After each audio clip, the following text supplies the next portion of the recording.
Ali Wood from Practical Boat Owner magazine, and I'm here with Stu Davies, PBO's engine expert. So Stu's been working with us now for about 15 years. And he keeps a boat in Portugal, and where he is known locally as the engine whisperer. So what Stu doesn't know about engines is not worth knowing. And today he's going to talk us through how to service a two-stroke outboard. Servicing an outboard, as long as you're happy wielding a spanner, easy enough to do. Take the plug out, 2 screws down the bottom in the gearbox, take the carburetor off, simple hand tools, screwdrivers, and maybe a little socket set or a set of spanners, which of course you can buy from Machine Mart. Okay, this is a 1989 model Mercury 2.2 two-stroke outboard, which has been in my garage now for about 3 years, and today we're going to service it. Basically change the oil, clean the carburetor, put some petrol in it, and hopefully it'll go put at the end of it. A 3/8 drive socket set is all that's needed. A screwdriver set, which is this. Again, excellent. All the screwdrivers we require on board. A 3-legged puller. This is used to remove the flywheel on the engine to get at the points. Don't forget, this is a very old pre-electronic ignition engine that we're going to be working on. A nice set of combination wrenches, again, perfect for the job. Exactly what we need to do this job. I've also got here a set of wire brushes for taking the old corroded paint off the engine. And prior to, I'm using this beautiful battery powered drill. Lovely, that comes with 2 2-amp-hour lithium-ion batteries, more than enough reserve, and then primer, gloss paint to finish the job off. Perfect. Why is it important to service an outboard engine? Why? Okay, number one, on a two-stroke, the spark plug can get dirty because it's got oil in it. The oil for the engine is actually in the fuel, mixed with the fuel, and it can be a dirty mix. The oil in the bottom leg in the gearbox needs changing every couple of years, or checked every year, and then changed if necessary. The seals do go, water can get into the oil, so we need to do that. And also, of course, with today's petrol, we've done articles about the E10 petrol. The alcohol is causing a lot of problems with with all petrol outboard engines. The alcohol absorbs water, then when it evaporates, it leaves the water behind, and that then reacts with the metals in the carburetor to choke the jets. So we will have a look at that later on. So this is a two-stroke engine, and we also have 4-stroke engines which are available for leisure boaters. But am I right in thinking there's still quite a lot of two-stroke outboards on the second-hand market, and what is the reason for that then? Okay, basically a two-stroke engine, especially of this size, is very light. A 4-stroke engine is quite a bit heavier, maybe 4 kilos heavier.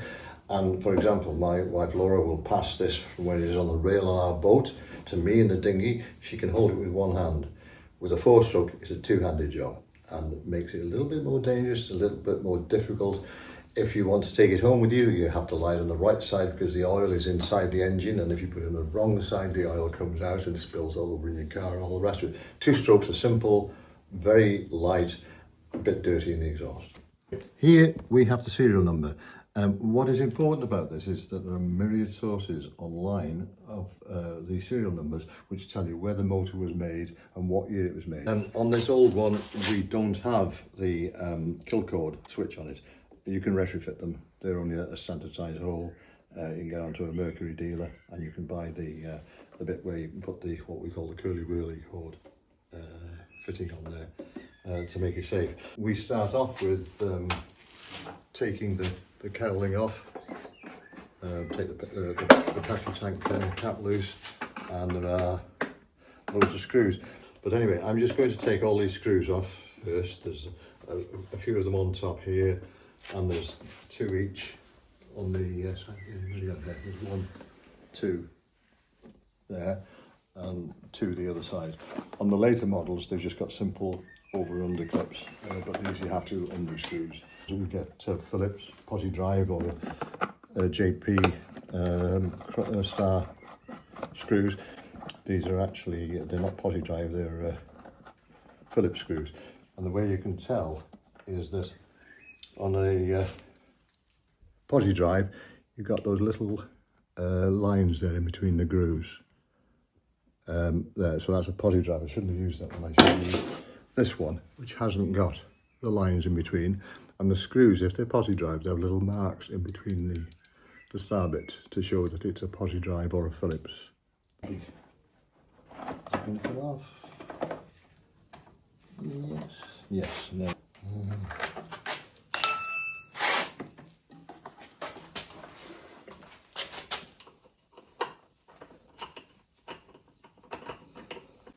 And there she is in all her glory.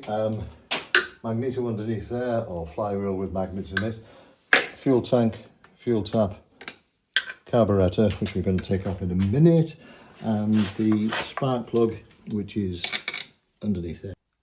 Okay, basically plug cap off. I've used my movie spanner or just wrench to loosen it, take it up by my finger, and there we are. There's the spark plug. Pretty clean. In fact, it looks very good. Nice and clean, not too much carbon on there. I'm going to clean the plug now. Basically, this is a big no-no. Thou shalt not use a wire brush because it leaves traces of metal on the ceramic and the plug will be no good. Hey, I'm 77 years of age. Since I was 12, I've been riding motorbikes. Plug is now clean. Boom. I know it goes against all that people say. You shouldn't do. That's what I've done. The plug's clean, and away we go. And you've always cleaned plugs like that? Plugs like that, and you never had any problems? Never had any problems, no. No. So there you go. So there you go. That's it, and that brings us to an end, I think. Basically, I'm taking the cover off the flywheel, which is in old-fashioned terms a magneto.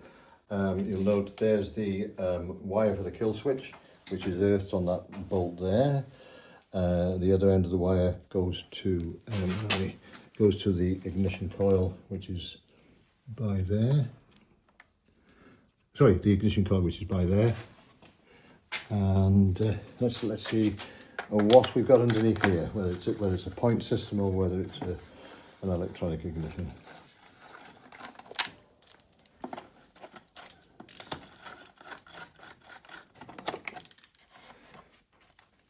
Come on, little rascal.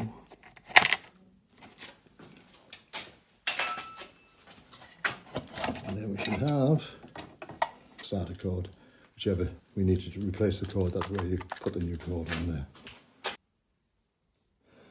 there. Okay, inside the flywheel you can just about see there's a set of points here. So this is a very old-fashioned engine, not the normal ones where they've got electronic ignition on them. So there is a set of points in there which I'll have a go at cleaning afterwards, and that's about it. So we've exposed about everything. Right, just take this is the pipe from the petrol tank. There's supposed to be a clip on here, but there isn't, but it's tight enough so it doesn't leak. There we go. Old petrol pipe off. Then the carburetor comes off, and just unplug the stop thing, and there we have the carburetor. Very, very simple. This is unlike the motorbike ones that I'm used to nowadays. But we're going to take off the float ball and have a look what's inside there. Okay, basically I'm taking the float ball off so we can get inside and just have a look what sort of state it's like inside. 2 screws.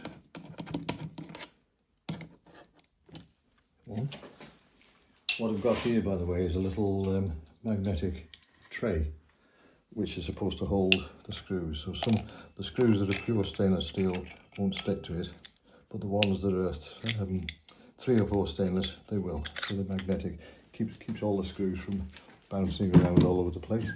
Is there a better type of screw for this job? No, this is perfect. This will be 3 or 4 stainless steel, perfect. Doesn't rust. And there we go. Okay, and there we can see this here is the float valve. That little thing there, we'll take it out in a minute. We'll just check that out, put the screw away. Let's have a look at this. There's the float. I don't know if you can see inside there. A little bit of gunge, we'll clean that out. But that there is where the oil, you can see that it's quite oily. The petrol has evaporated and it's left oil in there. So we'll clean that up shortly. That there is the main jet. On these very simple carburetors, there's just that. They don't usually have an emulsion tube which goes up there. And there's a needle that goes in and out with the throttle control, which goes in and out like that. So we'll take the main jet off and we'll check that to see if it's blocked or not, or whether it's okay. Yeah, clean as a whistle, but I'll clean it with some brake and clutch cleaner just to make sure. And I will also blow some through there, and I will also show. Let me just put that there. We can take the float valve out by removing that pin there, he says.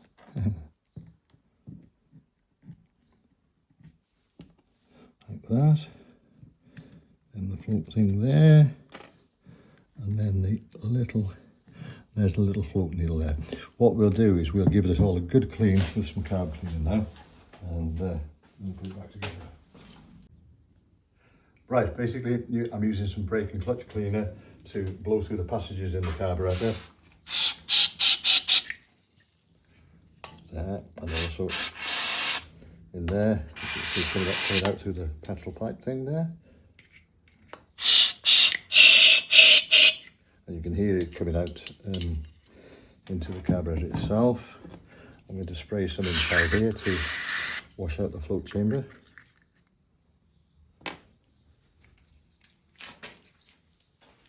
Right, there's the float valve, which goes in there like that. And then that there goes in there like that. Very tricky, these. They catch you out, and as you put them together, they drop out, and you put it back together and suddenly find it's not working because the parts have dropped out of position as you reassemble it. But basically get that pin back in there. Okay, the pin's in. Give that a bit of a... That's it there. That's it there.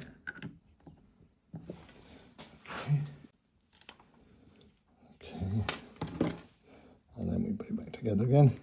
And that's the beauty about these little two-stroke carburetors. So simple, just one jet. And as long as you clean the orifices like I just did, everything should be okie dokie. He said.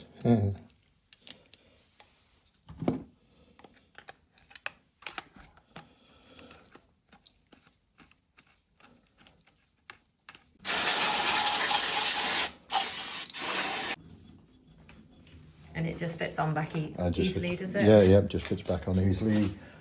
Do the clamp up. Put the fuel pipe back on. And what are common problems you come across for this kind of engine? The biggest problem today is the petrol. It's the alcohol, the 10% 10% alcohol in them. As you can see there, that was very oily inside the float chamber. That's from the old petrol has evaporated. And luckily, actually 3 years ago, I wouldn't have had alcohol petrol in there. The petrol's evaporated, it's left the oil behind. If there's a lot of alcohol in there, which there is nowadays, the petrol evaporates, alcohol attracts water from the atmosphere, the oil evaporates, leaves the water there, reacts with the oil that's left in there as well, forms gunge and plugs the jets up and that. That's the biggest problem. Anybody comes to me with a two-stroke and says, I have a problem, the engine won't start or it won't run or properly. Petrol, every time it's petrol. Shell do V-Power, I think it's called. And for my two-strokes now, I always use Shell V-Power. They've got, I don't know what they've got in it. Well, no, number one, they've only got 5% alcohol in them. And I also think that they put additives in it. I've got less and less problems by using Shell V-Power, both in my outboard engines when I'm over here. So should you look for less alcohol content then? Yeah, for the less alcohol content, yeah. every time somebody comes to me, 2-stroke outboard, well, even the 4 strokes. The problem with the 4 strokes in the carburetors, they've got very minuscule pilot jets in them. And because of the 4-stroke, they run a lot leaner to comply with the emissions. And those little jets get blocked very, very easily. On these old-fashioned engines, they've got a very, very big jet in it, and it doesn't block so easy. But every time outboard small engines, problems won't start, petrol. Right, basically I'm putting the screws back on, and what I'm going to do is attempt not to give myself a shock by checking the spark on the spark plug.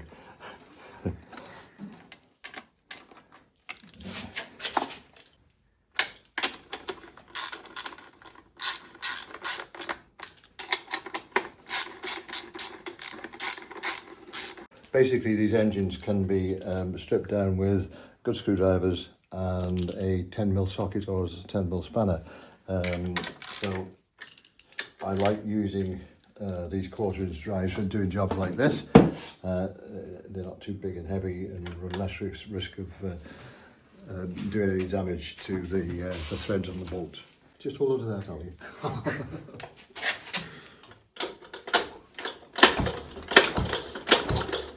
Can you see a spark there?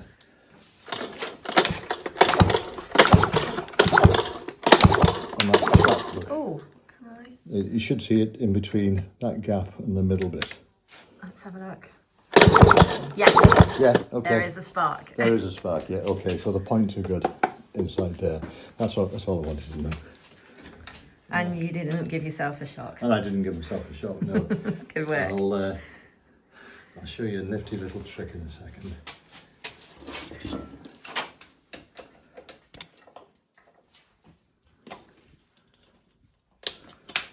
Right, there you go.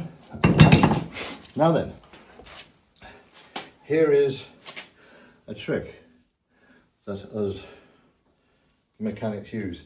This brake and clutch cleaner is very flammable, and because of the YouTube and the internet and all that, what we've found out is that because it's flammable, it will burn in a petrol engine. So if you do that, squirt some into the air intake of an outboard engine, and there's no petrol in it or anything like that, there you go, just like that. That is a good test. If you've got a dead engine and it won't start and you've got a spark, if you squirt some of that stuff into the intake and it fires up, you know your problem is fuel related, and then the issue is finding out why it isn't getting any fuel, and that's it. And we've just proved the electrical ignition system is working fine. I haven't got any petrol in it yet. We know now if I put petrol in there, it'll start. So there you go. Basically, on these older engines, there isn't a pivot bolt for it to lean on, so I use a piece of wood. Take the propeller off. On these engines, easy peasy. One split pin, straighten the tangs, take the split pin out. Be careful if you do this above the water, I know this from thing. And inside is the shear pin, which is there, like that. If you do it over the water and you have the prop in the wrong position, the shear pin drops out, and guess where it goes? Into the oggy. Right, to get at the impeller, propeller off, 2 bolts. 2 bolts out, cover off, and there's the raw water impeller. So I'm just going to pull that off. Gently. I'm hoping that this will come off. I said in one of the articles about using a pair of needle nose pliers to get them off. People didn't like it, but as you can see, as long as you're gentle with it, you check the impellers by looking at the roots and bending it. Any cracks there? No. There's a little bit of set in it from staying in one position, but nothing serious. And there is the drive pin. Hang on, let me just turn the engine over a touch. And that little pin there is what drives the impeller. So that's all okay. And what I'm going to do here now is, then I'm going to take them apart, is put some silicone grease in there. Number 1, until it gets into water, it gives a little bit of lubrication, and silicone grease doesn't affect the rubber veins. So that's all okay there. So we put that back in. That's okay. That impeller's good to go for another while. And then back again, and then just make sure it picks up on the pin that drives it. And just gently, he says. There you go. And that's it. Beautiful. Somebody's put some gasket glue on there, but it doesn't really matter because the water intake is there, so you don't need to seal this. It takes water in from there through there. The vanes pick it up and then squirts it up there. It goes up in the tube into the engine at the top there. So that's all okay. Using a 10mm socket. It's 10mm across the flats. We always refer them to as 10mm bolts, but in actual fact they're not. The shank of the bolt is 6mm, but the spanner that fits them is always 10mm. So we always call 10mm bolts because it's a 10mm socket that we use to tighten up. So that's all okay there now. The impeller I'm happy with. Right, we put the shear pin back in. On this one is a brass one by the looks of it, but the latest ones are stainless steel. I have broken them before now. It would be hard to believe, but I have done. And if your propeller hits anything, because the propellers are made of plastic, the pin breaks and it stops the drive breaking the propeller. So there we go. Just put it on until it. There you go. But most propellers aren't made of plastic, are they? No, These days? bigger ones are made of aluminium. But the amount of torque that these propellers are transmitting, 2 horsepower, plastic is more than good enough. I always just bend them a little bit. Don't bend them too much. Because if you want to get them off in a hurry, the last thing you want to be doing is straightening them and trying to squeeze them together and all the rest of it. So that's it. It's a direct drive engine, by the way. So as you can see, when I'm turning this, I'm actually turning the engine over up the top there. And here it goes. Where am I looking at this hole? Yeah, it's, oh, you can't see it, it covers on. But the exhaust on these comes out of the bottom here somewhere, as well as a little peephole somewhere along the top. But the exhaust comes out underwater, so you don't get that plop, plop, plop, plop, plop, plop. All you see is a stream of bubbles coming from where the propeller is. All the outboards do that. But that's turning over nicely, that's okay. Impeller good, propeller good. We check for nicks and cracks, nothing wrong with that. The shear pin's good, the split pin's good. That's okay. Right, the gearbox is here. There's a shaft. The engine main shaft comes down here. There's a square shaft that fits on it. Comes down here, down here, down here, down here, into the gearbox where it's converted by right angle gears into a horizontal motion. So the drain plug for these is here on the bottom. I'm going to see. I bet you there isn't any oil in this, but we'll see. Oh yes, there is. And there you go. And that's a good sign.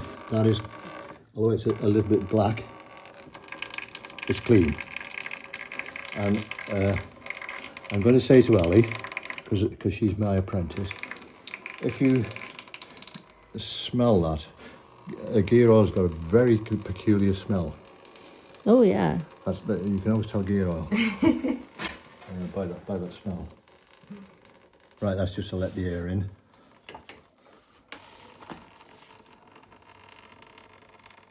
So do you change the oil regularly on an outboard engine? I think the last time I changed my oil was about 2 years ago. I think the thing to do is just check it occasionally, because what you don't want to see coming out of there is milky, which means that there's a water seal there between that and the gearbox, and it means if it's milky, it means there's seawater going along the shaft getting into the gearbox, and you need to change it then. But that there, whilst it's a little bit black, it's not, in the grand scheme of things, it's okay. I was going to say, are there any tips as to what oil is best? Yeah, this is okay. This is API GL5. What spec it is? Oh, 8090. This is what I use in it. Basically, we try and get it into the.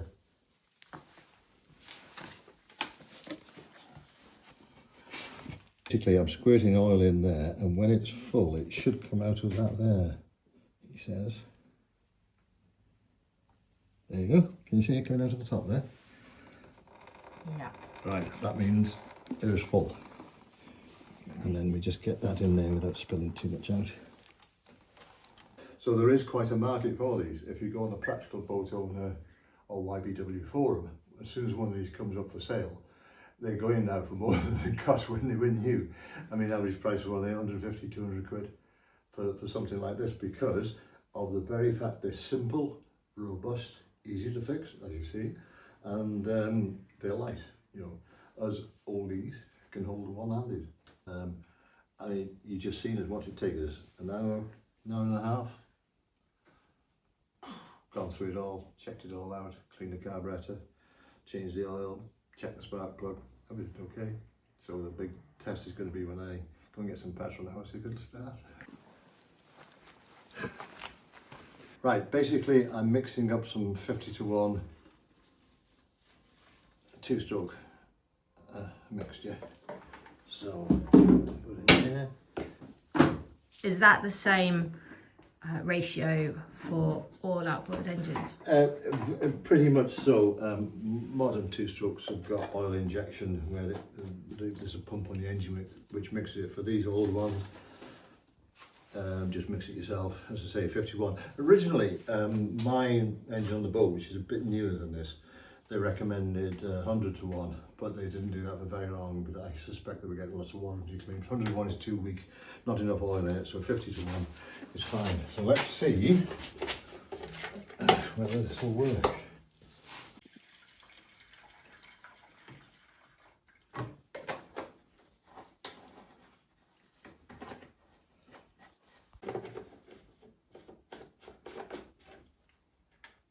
Right, petrol on. The tap there, and let's see, is this, now then, because I've put plenty of silicone grease on the impeller, the water pump impeller, I'm not afraid to run it for a minute or two dry. So there we go, turn the petrol on, give it a bit of choke, give it a bit of throttle, a little, won't it?